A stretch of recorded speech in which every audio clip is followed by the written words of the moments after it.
জনগণ যদি আজকে আমাদের বিরুদ্ধে থাকতো, তাহলে পুলিশ, ডিবি এবং আওয়ামী লীগ, যুবলীগের সন্ত্রাসীদের মতো তারা আমাদের লিফলেট গ্রহণ করতো না, আমাদের প্রতি বৈরী আচরণ করত। কিন্তু আমরা যেখানেই গেছি, সেখানে হাটে, বাজারে, কাঁচা বাজারে, মাছের বাজারে, প্রত্যেকেই সাদরে আমাদের কথা শুনেছে, আমাদের বক্তব্য শুনেছে, লিফলেট গ্রহণ করেছে। কিন্তু পুলিশ ছিল সদা তৎপর, ক্রমাগতভাবে লিফলেট বিতরণের মতো একটি চরম শান্তিপূর্ণ, আমি বলবো বড় ধরনের শান্তিপূর্ণ একটি কর্মসূচি, সেই কর্মসূচির বিরুদ্ধেও হুমকি দিচ্ছে আওয়ামী নব্য বাকশালী পুলিশ বাহিনী এবং আওয়ামী নেতারা তো আছেন।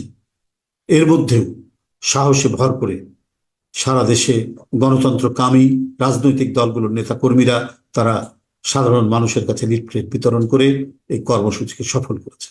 আজকে দ্বিতীয় দফার যে লিফলেট ছিল, সেটির শেষ দিন। আমি আপনাদেরকে আবারও আরেকটি নতুন কর্মসূচির কথা বলছি।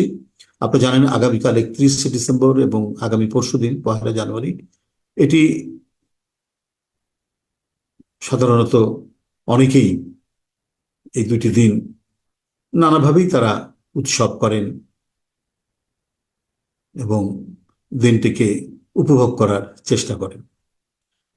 বাংলাদেশের যেহেতু পরিস্থিতি ভিন্ন রকম, এখানে মানুষের মনে আনন্দ নেই, মানুষের মন আজ বিষাদে পরিপূর্ণ, দেশ একটি আতঙ্কের মধ্যে। তারপরেও বাংলাদেশ সহ সারা বিশ্বের মানুষের কথা ভেবে আগামীকাল 31শে ডিসেম্বর রবিবার এবং আগামী পরশুদিন 1 জানুয়ারি 2024 সাল, 2024 সাল, বন্ধুরা আমার, আগামীকাল 31শে ডিসেম্বর,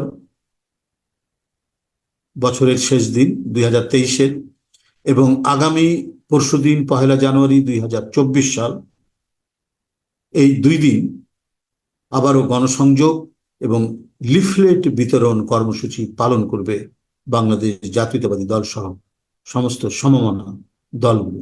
বন্ধুরা, আজকে সেই 30শে ডিসেম্বর, সেই কালো দিন, 2018 সালের আজকের এই দিনে এক নজিরবিহীন কারচুপির মধ্যে দিয়ে দিনের ভোট রাতে করে আজকে নিশিরাতের ভোটের সরকার আখ্যা পেয়েছিলেন যারা, তাদের প্রতি ধিক্কার জানিয়ে এবং সংগ্রামী সবল মানুষ যারা রাজপথের উদ্বেল অভিযাত্রার মিছিলে, মিটিংয়ে, স্লোগানে যারা মুখর করে রেখেছেন, সেই সমস্ত সহকর্মী ভাইদের প্রতি সংহতি জানিয়ে এবং এই বিএনপি এবং সমমনা দলগুলোর যে কর্মসূচি, সেই কর্মসূচিতে যারা অংশগ্রহণ করেছেন, বিএনপি সহ বিভিন্ন রাজনৈতিক দলের নেতাকর্মীরা এবং সাধারণ মানুষ যারা সমর্থন দিয়েছেন, সবাইকে বাংলাদেশ জাতীয়তাবাদী দল বিএনপির ভারপ্রাপ্ত চেয়ারম্যান দেশনায়ক তারেক রহমান আন্তরিক শুভেচ্ছা, কৃতজ্ঞতা এবং সালাম জানিয়েছেন।